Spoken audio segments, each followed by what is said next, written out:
मैं गणेश जी को प्रणाम करता हूँ, शिव जी को प्रणाम करता हूँ, विष्णु भगवान को प्रणाम करता हूँ, ब्रह्मा जी को प्रणाम करता हूँ, सभी देवी देवताओं यक्षों सभी को प्रणाम करता हूँ। प्रहलाद नारद पराशर पुंडरीक व्यासाम्बरी शुक शौनक भीष्म दालभ्यान रुक्मांगद अर्जुन विभीषण आदीन पुण्यानिमान परम भागवतान स्मरामि। शुरू करते हैं भागवत दशम स्कंद से मैं शुरू करता हूँ। ये भागवत है श्रीमद् भागवत सुधा सागर, गीता प्रेस की है। 2 एडिशन में आती है, एक पीले कवर में आती है और एक नीले कवर में आती है। पीले कवर वाली जो है वो केवल हिंदी है और नीले कवर वाली जो है वो संस्कृत और हिंदी दोनों है। इसमें मैं दशम स्कंद शुरू करता हूँ।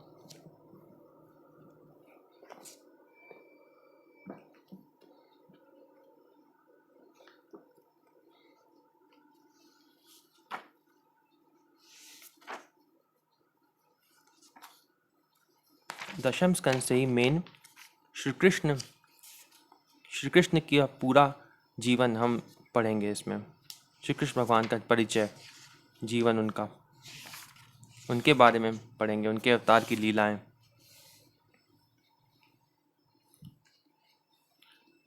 श्रीमद् भागवत महापुराण। ओम नमो भगवते वासुदेवाय। दशम स्कंद पूर्वार्ध। ये दशम स्कंद जो है ये 2 भागों में है, तो ये पूर्वार्ध पहला भाग है। पहला अध्याय शुरू करते हैं। भगवान के द्वारा पृथ्वी को आश्वासन, वसुदेव देवकी का विवाह और कंस के द्वारा देवकी के 6 पुत्रों की हत्या, इतना हम इसमें कवर करेंगे पहले अध्याय में। कुछ बातें मैं बता दूं पहले से कि परीक्षित जी कौन हैं।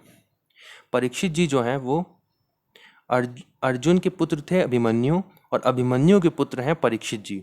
ठीक, इनको एक श्राप लग गया था। इन्होंने एक ऋषि के गले में सांप डाल दिया था, जिससे उन ऋषि के जो पुत्र थे उन्होंने परीक्षित जी को श्राप दे दिया था कि 7 दिन बाद आपकी मृत्यु हो जाएगी। 7 दिन बाद। इसलिए परीक्षित जी जो थे वो उनके पास सभी ऋषि मुनि आए थे और सुखदेव जी भी आए थे उनकी भगवत प्राप्ति कराने के लिए। परीक्षित जी जो हैं वो 7 दिन उन्होंने लगातार भागवत सुनी थी सुखदेव जी से। शुरू करते हैं। राजा परीक्षित ने पूछा, भगवान, आपने चंद्रवंश और सूर्यवंश के विस्तार तथा दोनों वंशों के राजाओं का अत्यंत अद्भुत चरित्र वर्णन किया। भगवान के परम प्रेमी मुनिवर, आपने स्वभाव से ही धर्म प्रेमी यदुवंश का भी विशद वर्णन किया। अब कृपा करके उसी वंश में अपने अंश श्री बलराम जी के साथ अवतीर्ण हुए भगवान श्री कृष्ण के परम पवित्र चरित्र भी हमें सुनाइए। इससे पहले जो स्कंद है 1 से लेकर 9 तक, उनमें बाकी भगवान के अवतारों की कथा है और दशम स्कंद में श्री कृष्ण भगवान की कथा शुरू होती है। भगवान श्री कृष्ण समस्त प्राणियों के जीवन दाता एवं सर्वात्मा हैं। उन्होंने यदुवंश में अवतार लेकर जो जो लीलाएं की, उनका विस्तार से हम लोगों को श्रवण कराइए। जिनकी तृष्णा की प्यास सर्वदा के लिए बुझ चुकी है, वह जीवन मुक्त महापुरुष जिसका पूर्ण प्रेम से अतृप्त रहकर गान किया करते हैं, मुमुक्षु जनों के लिए जो भवरोग का रामबाण औषध है, तथा विषयी लोगों के लिए भी उनके कान और मन को परम आह्लाद देने वाला है। भगवान श्री कृष्ण चंद्र के ऐसे सुंदर सुखद रसीले और गुणानुवाद से पशुघाती अथवा आत्मघाती मनुष्य के अतिरिक्त और ऐसा कौन है जो विमुख हो जाए, उससे प्रीति ना करे। श्री कृष्ण तो मेरे कुल देव ही हैं। जब कुरुक्षेत्र में महाभारत युद्ध हो रहा था और देवताओं को भी जीत लेने वाले भीष्म पितामह आदि अतिथियों से मेरे दादा पांडवों का युद्ध हो रहा था, उस समय कौरवों की सेना उनके लिए अपार समुद्र के समान थी, जिसमें भीष्म आदि वीर बड़े बड़े मच्छों को भी निगल जाने वाले तिमिंगल मच्छों की भांति भय उत्पन्न कर रहे थे। परंतु मेरे स्वनाम धन्य पितामह भगवान श्री कृष्ण के चरण कमलों की नौका का आश्रय लेकर उस समुद्र को अनायास ही पार कर गए। ठीक वैसे ही जैसे कोई मार्ग में चलता हुआ स्वभाव से ही बछड़े के खुर का गड्ढा पार कर जाए। महाराज, मेरा ये शरीर जो आपके सामने है तथा जो कौरव और पांडव दोनों ही वंशों का एकमात्र सहारा था, अश्वत्थामा के ब्रह्मास्त्र से जल चुका था। अश्वत्थामा जो था ना, उसने एक ब्रह्मास्त्र फेंका था उनके गर्भ में, जो अभिमन्यु की जो पत्नी थी, और उनके गर्भ से वो जलने ही वाले थे, लेकिन भगवान ने चारों तरफ उनके गर्भ के अंदर उनकी रक्षा कर दी। चारों तरफ घूमते हुए उन्होंने गदा घुमा घुमा कर परीक्षित जी को बचाया था। ये परीक्षित जी ने उनको देखा था, गर्भ के अंदर ही भगवान को देख लिया था कि भगवान चारों तरफ से घूम घूम के मेरी रक्षा कर रहे हैं। और इसीलिए जब उनका जन्म हुआ था तब वो देखते थे कि वो चार चार हाथों वाला पुरुष वो कौन था जिसको मैंने गर्भ में देखा था, इसीलिए उनका नाम परीक्षित पड़ा था। इसीलिए यहाँ लिखा हुआ है, अश्वत्थामा के ब्रह्मास्त्र जल चुका था। उस समय मेरी माता जब भगवान की शरण में गई तब उन्होंने हाथ में चक्र लेकर मेरी माता के गर्भ में प्रवेश किया और मेरी रक्षा की। केवल मेरी ही बात नहीं, वह समस्त शरीरधारियों के भीतर आत्मा रूप से रहकर अमृत तत्व का दान कर रहे हैं और बाहर काल रूप से रहकर मृत्यु के बारे में एक स्टार लगा हुआ है, वो पढ़ लेते हैं पहले। समस्त देहधारियों के अंतःकरण में अंतर्यामी रूप से स्थित भगवान उनके जीवन के कारण हैं तथा बाहर काल रूप से स्थित हुए वे ही उनका नाश करते हैं। भगवान जो है ना, देहधारियों के जीवन के कारण भी हैं और उनका नाश भी करते हैं। अतः जो आत्मज्ञानी जन यहाँ हम इसका मतलब भगवान के संत भी लगा सकते हैं, वही आत्मज्ञानी होते हैं। जो भगवान के संत जन हैं, अंतर्दृष्टि द्वारा उन अंतर्यामी की उपासना करते हैं, वह मोक्ष रूप अमर प्राप्त करते हैं। मोक्ष जो है वो 5 तरीके का होता है। कौन कौन सा? सारूप्य, सामीप्य, सालोक्य, साष्टी और कैवल्य। कैवल्य जो है ना वो अच्छा नहीं है, क्योंकि वो प्रेमानंद उसमें कभी नहीं मिलता है। उसमें अगर कैवल्य किसी को मिल जाए तो वो अपनी एग्जिस्टेंस पूरी उसकी समाप्त हो जाती है, उसकी एग्जिस्टेंस, इसलिए वो बिल्कुल अच्छा नहीं है। इसलिए प्रेमानंद जो है ना उसको कभी नहीं मिल पाएगा जिसने कैवल्य मोक्ष प्राप्त कर लिया। इसलिए 4 ही यहाँ पे जो मोक्ष लिखा है, उसका भागवत में जो भी मोक्ष लिखा होगा उसका मतलब हम 4 मोक्ष ही मानेंगे, कैवल्य वाला नहीं मानेंगे, क्योंकि ये प्रेमानंद को देने वाली है भागवत। कौन कौन सा मानेंगे? सारूप्य, सामीप्य, सालोक्य और साष्टी। आगे लिखा है, वह मोक्ष रूप अमर पद पाते हैं और जो विषय परायण अज्ञानी पुरुष बाह्य दृष्टि मतलब माया को देखते हैं, जो दृष्टि से विषय चिंतन में ही लगे रहते हैं, वह जन्म मरण रूप मृत्यु के भागी होते हैं। इसका मतलब है, इसका आशय ये है कि जो संत जन जो भगवान की उपासना करते हैं, अंतर्यामी की उपासना करते हैं, लिखा है ना, वो संसार चक्र से पार हो जाते हैं। और जो बाह्य पुरुष जो मनुष्य माया का चिंतन करते हैं, विषय चिंतन में लगे रहते हैं, वो जन्म मरण के चक्कर में पड़ते हैं। मनुष्य के रूप में प्रतीत होना ये तो उनकी एक लीला है भगवान की। आप उन्हीं की ऐश्वर्य और माधुर्य से परिपूर्ण लीलाओं का वर्णन कीजिए। भगवान, आपने अभी बतलाया था कि बलराम जी जो थे वो रोहिणी के पुत्र थे। इसके बाद देवकी के पुत्रों में भी आपने उनकी गणना की। दूसरा शरीर धारण किए बिना 2 माताओं का पुत्र होना कैसे संभव है? ये अब बहुत सारे प्रश्न करेंगे परीक्षित जी। असुरों को मुक्ति देने वाले और भक्तों को प्रेम वितरण करने वाले भगवान श्री कृष्ण अपने वात्सल्य स्नेह से भरे हुए पिता का घर छोड़कर व्रज में क्यों चले गए? यदुवंश शिरोमणि भक्त वत्सल प्रभु ने नंद आदि गो बंधुओं के साथ कहाँ कहाँ निवास किया? ब्रह्मा और शंकर का भी शासन करने वाले प्रभु ने व्रज में तथा मधुपुरी में रहकर कौन कौन सी लीलाएं की? और महाराज, उन्होंने अपनी माँ के भाई अपने मामा कंस को अपने हाथों क्यों मार डाला? वह मामा होने के कारण उनके द्वारा माने जाने योग्य तो नहीं था। मनुष्याकार सच्चिदानंद ने प्रकट करके द्वारकापुरी में यदुवंशियों के साथ उन्होंने कितने वर्षों तक निवास किया और उन सर्वशक्तिमान प्रभु की पत्नियां कितनी थीं? मैंने श्री कृष्ण की जितनी लीलाएं पूछी हैं और जो कुछ नहीं पूछी हैं वह सब आप मुझे विस्तार से सुनाइए, क्योंकि आप सब कुछ जानते हैं और मैं बड़ी श्रद्धा के साथ उन्हें सुनना चाहता हूँ। भगवान, अन्न की तो बात ही क्या, मैंने जल का भी परित्याग कर दिया है, फिर भी वह असह्य भूख प्यास जिसके कारण मैंने मुनि के गले में मृत सर्प डालने का अन्याय किया था, मुझे तनिक भी नहीं सता रही, क्योंकि मैं आपके मुख कमल से झरती हुई भगवान की सुधामयी लीला का कथा का पान कर रहा हूँ। सूत जी कहते हैं, सूत जी जो हैं वो शौनक आदि ऋषि को नैमिषारण्य में सभी पुराण सुनाते हैं, इसलिए यहाँ बीच बीच में ऐसे आता है। वो सूत जी जो हैं वो शौनक जी को सुनाते हैं, शौनक आदि ऋषि ऐसे लिखा होता है। सूत जी कहते हैं, शौनक जी, भगवान के प्रेमियों में अग्रगण्य, अग्रगण्य मतलब सबसे ग्रेटेस्ट, अग्रगण्य एवं सर्वज्ञ श्री सुखदेव जी महाराज ने परीक्षित का ऐसा समीचीन प्रश्न सुनकर, जो संतों की सभा में भगवान की लीला के वर्णन का हेतु हुआ करता है, उनका अभिनंदन किया और भगवान श्री कृष्ण की उन लीलाओं का वर्णन प्रारंभ किया जो समस्त कलिमलों को सदा के लिए धो डालती हैं। श्री सुखदेव जी ने कहा, भगवान के लीला रसिक के रसिक राजऋषि, भगवान के लीला रस के रसिक राजऋषि, तुमने जो कुछ निश्चय किया है वह बहुत ही सुंदर और आदरणीय है, क्योंकि सबके हृदय आराध्य श्री कृष्ण की लीला कथा श्रवण करने में तुम्हें सहज एवं सुदृढ़ प्रीति प्राप्त हो गई है। भगवान श्री कृष्ण की कथा के संबंध में प्रश्न करने से ही वक्ता प्रश्न कर तीनों ही पवित्र हो जाते हैं, तीनों पवित्र हो जाते हैं, वक्ता, प्रश्नकर्ता और श्रोता, श्रोता सुनने वाला, वक्ता बोलने वाला और प्रश्नकर्ता जो प्रश्न कर रहा है। जैसे गंगा जी का जल या भगवान शालिग्राम का चरणामृत सभी को पवित्र कर देता है। परीक्षित, उस समय लाखों दैत्यों के दल ने घमंडी राजाओं का रूप धारण कर अपने भारी भार से पृथ्वी को आक्रांत कर रखा था। ये भी देखो एक भगवान के अवतार लेने का कारण है कि बहुत सारे घमंडी राजा आ गए थे।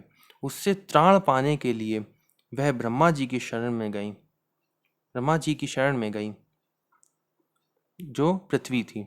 पृथ्वी ने उस समय गौ का रूप धारण कर रखा था। उसके नेत्रों से आंसू बह बह कर मुंह पर आ रहे थे। उसका मन तो खिन्न था ही, शरीर भी बहुत क्रश हो गया था। ये भी एक भगवान के अवतार लेने का कारण है।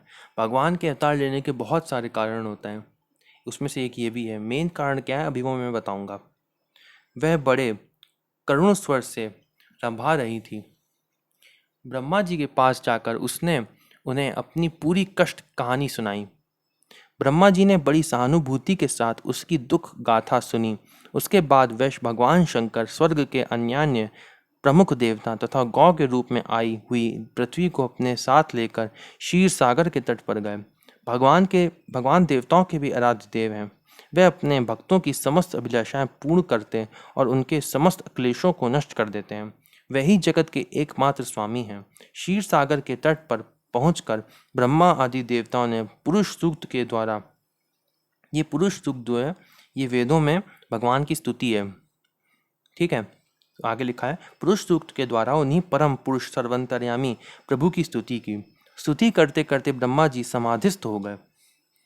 समाधिस्थ होने का मतलब होता है कि वो अपनी आत्मा में आनंद मग्न हो गए, आप इतना समझ लीजिए, ठीक है। आनंद में खो गए बिल्कुल, उसको कहते हैं समाधिस्थ।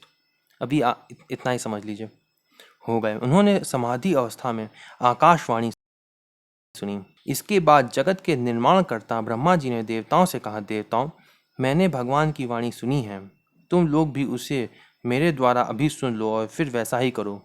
उसके पालन में विलंब नहीं होना चाहिए। भगवान को पृथ्वी के कष्ट का पहले से ही पता है। वह ईश्वरों के भी ईश्वर हैं, अतः अपनी काल शक्ति के द्वारा पृथ्वी का बारहरण करते हुए वह जब तक पृथ्वी पर लीला करें तब तक तुम लोग भी अपने अपने अंशों के साथ यदुकुल में जन्म लेकर उनकी लीला में सहयोग दो। जब भगवान आने वाले थे ना, तो उनसे पहले ही बहुत सारे देवता जो हैं शरीर धारण करने आ गए थे। कुछ लोग यदुकुल में जन्म ले लिए थे, कुछ कई देवता। वसुदेव जी के घर स्वयं पुरुषोत्तम भगवान प्रकट होंगे। उनकी और उनकी प्रियतमा श्री राधा की सेवा के लिए देवांगनाएं जन्म ग्रहण करें। जब कृष्ण भगवान प्रकट होने वाले थे उसी समय उनसे थोड़ा पहले ही भगवान ने अपने दो रूप बना लिए थे, एक राधा और एक कृष्ण, ठीक है। राधा जी जो हैं वो लक्ष्मी जी नहीं हैं, लक्ष्मी जी जो हैं वो रुक्मणी जी हैं। उनका विवाह आगे कृष्ण भगवान से होता है, वो हम आगे पढ़ेंगे। लेकिन राधा जो है वो स्वयं कृष्ण है। भगवान ने जब जन्म लेना चाहा तो उसी समय अपने दो रूप बना लिया, आप ये बात याद रखिएगा, एक कृष्ण और एक राधा। उनमें मतलब बिल्कुल भी अंतर नहीं है राधा और कृष्ण में, वो एक ही हैं। लिखा है, श्री राधा की सेवा के लिए देवांगनाएं जन्म ग्रहण करें। ये जो श्री राधा है, प्रियतमा शब्द से यहाँ पे श्री राधा को माना गया है। और श्री राधा शब्द जो है ये सुखदेव जी ने पूरी भागवत में कहीं भी नहीं कहा है, लेकिन उसको गुप्त रूप से कहा है। क्योंकि अगर वो सुखदेव जी जो हैं वो राधा शब्द कभी भी कह देते तो वो उसी समय समाधिस्थ हो जाते, इसलिए ऐसा है। ठीक है, आगे लिखा है, स्वयं प्रकाश भगवान शेष भी जो भगवान की कला होने के कारण अनंत हैं, अनंत का अंश भी अनंत ही होता है, और जिनके सहस्त्र मुख हैं। यहाँ सहस्त्र का मतलब अनंत होता है। ठीक है, सहस्त्र इसलिए कहा जाता है कि हजार, सहस्त्र का मतलब हजार होता है ना, तो वो इसलिए कहा जाता है जिससे एक एक यूनिट मिल जाए, लेकिन इसका मतलब वही होता है, अनंत होता है इसका मतलब भी, सहस्त्र मुख का भी मतलब उनके अनंत मुख हैं।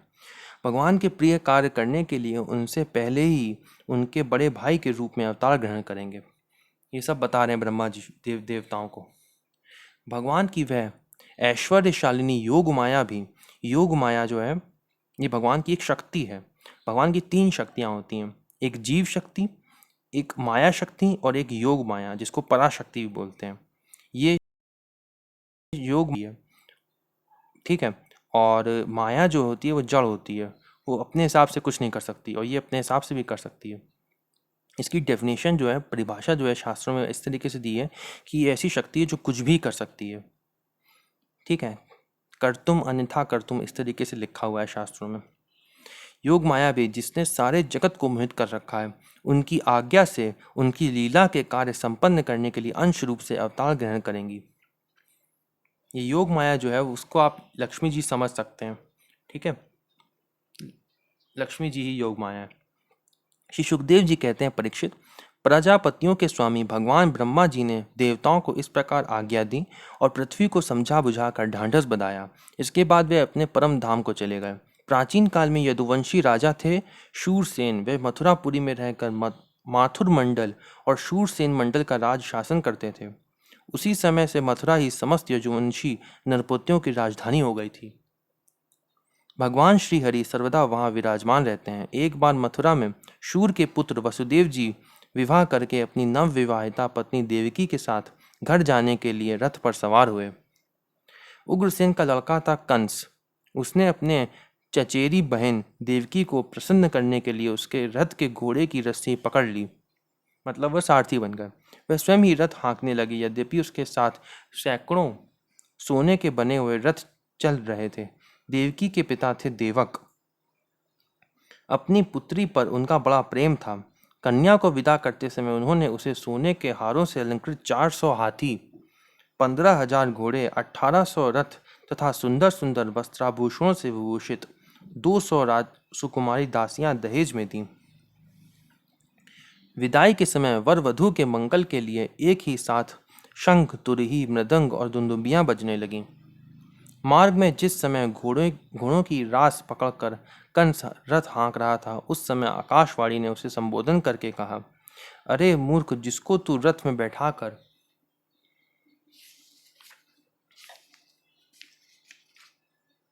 लिए जा रहा है, उसी के 8वें गर्भ की संतान तुझे मार डालेगी। कंस बड़ा पापी था। उसकी दृष्टि की सीमा नहीं थी, उसकी दुष्टता की सीमा नहीं थी। वह भोज वंश का कलंक ही था। आकाशवाणी सुनते ही उसने तलवार खींच ली और अपनी बहन की चोटी पकड़कर उससे मारने के लिए तैयार हो गया। वह अत्यंत क्रूर तो था ही, पाप कर्म करते करते निर्लज भी हो गया था। उसका यह काम देखकर महात्मा वसुदेव जी उसको शांत करते हुए बोले, राजकुमार, आप भोज वंश के होनहार वंशधर तथा अपने कुल की कीर्ति को बढ़ाने वाले हैं। बड़े बड़े शूरवीर आपके गुणों की सराहना करते हैं। इधर ये एक तो स्त्री, दूसरे आपकी बहन और तीसरे ये विवाह का शुभ अवसर। ऐसी स्थिति में आप इसे कैसे मार सकते हैं? वीरवर, जो जन्म लेते हैं उनके शरीर के साथ ही मृत्यु भी उत्पन्न होती ही है। आज हो या 100 वर्ष के बाद, जो प्राणी हैं उसकी मृत्यु होगी ही। जब शरीर का अंत हो जाता है तब जीव अपने कर्म के अनुसार दूसरे शरीर को ग्रहण करके अपने पहले शरीर को छोड़ देता है। उसे विवश होकर ऐसा करना पड़ता है। जैसे चलते समय मनुष्य एक पैर जमा कर ही दूसरा पैर उठाता है, और जैसे जोंक अब किसी अगले तिनके को पकड़ लेती है तब पहले के पकड़े हुए तिनके को छोड़ती है, वैसे ही जीव भी अपने कर्म के अनुसार किसी शरीर को प्राप्त करने के बाद ही इस शरीर को छोड़ता है। जैसे कोई पुरुष जागृत अवस्था में राजा के ऐश्वर्य को देखकर और इंद्रादि के ऐश्वर्य को सुनकर उसकी अभिलाषा करने लगता है और उसका चिंतन करते करते उन्हीं बातों में घुल मिलकर एक हो जाता है तथा स्वप्न में अपने को राजा या इंद्र के रूप में अनुभव करने लगता है। साथ ही अपने दरिद्रावस्था के शरीर को भूल जाता है। कभी कभी तो जागृत अवस्था में ही मन उन बातों का चिंतन करते करते तन्मय हो जाता है और सिर्फ स्थूल शरीर की सुधि नहीं रहती। वैसे ही जीव कर्मकृत कामना और कामनाकृत कर्म के वश होकर दूसरे शरीर को प्राप्त हो जाता है और अपने पहले शरीर को भूल जाता है। जीव का मन अनेक विकारों का पुंज है। देहांत के समय वह अनेक जन्मों के संचित और प्रारब्ध कर्मों की वासना के अधीन होकर माया के द्वारा रचे हुए अनेक पांच भौतिक शरीर में से जिस किसी शरीर के चिंतन में तलीन हो जाता है और मान बैठता है कि ये मैं हूँ, उसे वही शरीर ग्रहण करके जन्म लेना पड़ता है। ऐसे शरीर मिलता है। जैसे सूर्य, चंद्रमा आदि चमकीली वस्तुएं जल से भरे हुए घड़ों में या तेल आदि तरल पदार्थों में प्रतिबिंबित होती है और हवा के झोंके से उनके जल आदि के हिलने डुलने पर उनमें प्रतिबिंबित वस्तुएं भी चंचल जान पड़ती हैं, वैसे ही जीव अपने स्वरूप के अज्ञान द्वारा रचे हुए शरीर में राग करके उन्हें अपना आप मान बैठता है और मोहवश उनके आने जाने को अपना आना जाना मानने लगता है। इसलिए जो अपना कल्याण चाहता है उसे किसी से द्रोह नहीं करना चाहिए, क्योंकि जीव कर्म के अधीन हो गया है और जो किसी से भी द्रोह करेगा उसको इस जीवन में शत्रु और जीवन के बाद परलोक से भी भयभीत होना ही पड़ेगा। कंस, ये आपकी छोटी बहन अभी बच्ची और बहुत दीन है। ये तो आपकी कन्या के समान है। इस पर अभी अभी इसका विवाह हुआ है। विवाह के मंगल चिन्ह भी इसके शरीर पर से नहीं उतरे हैं। ऐसी दशा में आप जैसे दीन वत्सल पुरुष को इस बेचारी का वध करना उचित नहीं है। जो वसुदेव जी हैं वो कंस को समझा रहे हैं किसी भी तरीके से कि अभी वो देवकी को छोड़ दें, ज्ञान देकर उनको। श्री सुखदेव जी कहते हैं, परीक्षित, इस प्रकार वसुदेव जी ने प्रशंसा आदि साम नीति और भय आदि भेद नीति से कंस को बहुत समझाया, परंतु वह क्रूर तो राक्षसों का अनुयायी हो रहा था, इसलिए उसने अपने घोर संकल्प को नहीं छोड़ा। वसुदेव जी ने कंस का विकट हठ देखकर वह विचार किया कि किसी प्रकार यह समय तो टाल ही देना चाहिए। तब वह इस निश्चय पर पहुंचे, बुद्धिमान पुरुष को जहाँ तक उसकी बुद्धि और बल साथ दे मृत्यु को टालने का प्रयत्न करना चाहिए। प्रयत्न करने पर भी वह ना टल सके तो फिर प्रयत्न करने वाले का कोई दोष नहीं रहता। इसलिए इस मृत्यु रूप कंस को अपने पुत्र दे देने की प्रतिज्ञा करके मैं इस दीन देवकी को बचा लूं। यदि मेरे लड़के होंगे और तब होगा, संभव है उल्टा ही हो, मेरा लड़का ही इसे मार डाले, क्योंकि विधाता के विधान का पार पाना बहुत कठिन है। मृत्यु सामने आकर भी टल जाती है और टली हुई भी लौट आती है। जिस समय वन में आग लगती है उस समय कौन सी लकड़ी जले और कौन सी ना जले, दूर की जल जाए और पास की बच रहे, इन सब बातों में अदृष्ट के सिवा और कोई कारण नहीं होता। अदृष्ट मतलब भगवान। वैसे ही इस प्राणी का कौन सा शरीर बना रहेगा और किस हेतु से कौन सा शरीर नष्ट हो जाएगा, इस बात का पता लगा लेना बहुत ही कठिन है। अपनी बुद्धि के अनुसार ऐसा निश्चय करके वसुदेव जी ने बहुत सम्मान के साथ पापी कंस की बड़ी प्रशंसा की। और परीक्षित, कंस बड़ा क्रूर और निर्लज था, अतः ऐसा करते समय वसुदेव जी के मन में बड़ी पीड़ा भी हो रही थी। फिर भी उन्होंने ऊपर से अपने मुख कमल को प्रफुल्लित करके हंसते हुए कहा, सौम्य, आपको देवकी से तो कोई भय है नहीं, जैसा कि आकाशवाणी ने कहा है। भय है पुत्रों से, सो इसके पुत्र मैं आपको लाकर सौंप दूंगा। श्री सुखदेव जी कहते हैं, परीक्षित, कंस जानता था कि वसुदेव जी के वचन झूठे नहीं होते और उन्होंने जो कुछ कहा है वह युक्ति संगत भी है। इसलिए उसने अपनी बहन देवकी को मारने का विचार छोड़ दिया। इससे वसुदेव जी बहुत प्रसन्न हुए, उनकी प्रशंसा करके अपने घर चले आए। उनको पता था कि जो वसुदेव जी हैं वो कभी झूठ नहीं बोलते हैं, इसलिए उसने छोड़ दिया देवकी को। देवकी बड़ी सती साध्वी थी। सारे देवता उसके शरीर में निवास करते थे। भगवान की माता है ये, तो फिर तो होंगी ही। समय आने पर देवकी के गर्भ से प्रतिवर्ष एक एक करके 8 पुत्र तथा एक कन्या उत्पन्न हुई। पहले पुत्र का नाम था कीर्तिमान। वसुदेव जी ने उसे लाकर कंस को दे दिया। ऐसा करते समय उन्हें कष्ट तो अवश्य हुआ, परंतु उससे भी बड़ा कष्ट उन्हें इस बात का था कि कहीं मेरे वचन झूठे ना हो जाएं। परीक्षित, सत्यसंध पुरुष बड़े से बड़ा कष्ट भी सह लेते हैं। ज्ञानियों को किसी बात की अपेक्षा नहीं होती। नीच पुरुष बुरे से बुरा काम भी कर सकते हैं। और जो जितेंद्रिय हैं, जितेंद्रिय का मतलब होता है जिन्होंने अपनी इंद्रियां जीत ली हो, इंद्रिय पर विजय पा ली हो। तो जो जितेंद्रिय हैं, जिन्होंने भगवान को हृदय में धारण कर रखा है, वह सब कुछ त्याग सकते हैं। फिर से पढ़ते हैं एक बार इस वाले श्लोक को। सत्यसंध पुरुष जो हैं, बड़े से बड़ा कष्ट भी सह लेते हैं। ज्ञानियों को किसी बात की अपेक्षा नहीं होती, किसी बात से उनको फर्क नहीं पड़ता। नीच पुरुष बुरे से बुरा काम भी कर सकते हैं। और जो जितेंद्रिय हैं, जिन्होंने भगवान को हृदय में धारण कर रखा है, जो जितेंद्रिय वही होते हैं जिन्होंने भगवान को हृदय में धारण कर रखा होगा। ये बात भी सच है, इसलिए ऐसे लिखा है। वह सब कुछ त्याग सकते हैं। जब कंस ने देखा कि वसुदेव जी का अपने पुत्र के जीवन और मृत्यु में समान भाव है एवं वह सत्य में पूर्ण निष्ठावान भी है, तब वह बहुत प्रसन्न हुआ और उसने हंसकर बोला, वसुदेव जी, आप इस नन्हे से सुकुमार बालक को ले जाइए। इससे मुझे कोई भय नहीं है, क्योंकि आकाशवाणी ने तो ऐसा कहा था कि देवकी के 8वें गर्भ से उत्पन्न संतान के द्वारा मेरी मृत्यु होगी। वसुदेव जी ने कहा, ठीक है, और उस बालक को लेकर वे लौट आए। परंतु उन्हें मालूम था कि कंस बड़ा दुष्ट है और उसका मन उसके हाथ में नहीं है, वह किसी क्षण बदल सकता है। इसलिए उन्होंने उसकी बात पर विश्वास नहीं किया। परीक्षित, इधर भगवान नारद कंस के पास आए, उससे बोले कि कंस, ब्रज में रहने वाले नंद आदि गोप, उनकी स्त्रियां, वसुदेव आदि वृष्टिवंशी यादव, देवकी और तथा देवकी आदि यदुवंश की स्त्रियां और नंद वसुदेव दोनों के सजातीय बंधु बांधव और सगे संबंधी सब के सब देवता हैं। जो इस समय तुम्हारी सेवा कर रहे हैं वह भी देवता ही हैं।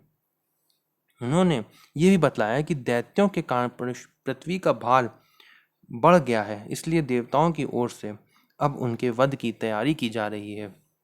जब देव ऋषि नारद इतना कहकर चले गए, तब कंस को यह निश्चय हो गया कि यदुवंशी देवता हैं और देवकी के गर्भ से विष्णु भगवान ही मुझे मारने के लिए पैदा होने वाले हैं। इसलिए उसने देवकी और वसुदेव को हथकड़ी बेड़ी से जकड़कर कैद में डाल दिया और उन दोनों से जो जो पुत्र होते गए उन्हें वह मारता गया, क्योंकि नारद जी ने कह दिया था कि वो देवता होंगे। उसे हर बार ये शंका बनी रहती कि कहीं विष्णु ही उस बालक के रूप में ना आ गया हो। परीक्षित, पृथ्वी में ये बात प्रायः देखी ही जाती है कि अपने प्राणों का ही पोषण करने वाले लोभी राजा अपने स्वार्थ के लिए माता पिता, भाई बंधु और अपने अत्यंत हितैषी इष्ट मित्रों की भी हत्या कर डालते हैं। कंस जानता था कि मैं पहले कालनेमी असुर था और विष्णु ने मुझे मार डाला था। इससे उसने यदुवंशियों से घोर विरोध ठान लिया। कंस बड़ा बलवान था। कंस जो था ना, पिछले जन्म में कालनेमी था, मतलब कंस रावण नहीं था। अगर आप ऐसा सोचते हैं तो रावण के 3 जन्म थे। शिशुपाल भी जो होगा ना, वो रावण होगा।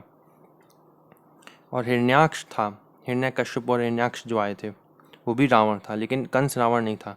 कंस जो था वो कालनेमी था और शिशुपाल रावण होगा। कंस बड़ा बलवान था। उसने यदु भोज और अंधक वंश के अधिनायक अपने पिता उग्रसेन को कैद कर लिया और शूरसेन देश का राज्य वह स्वयं करने लगा।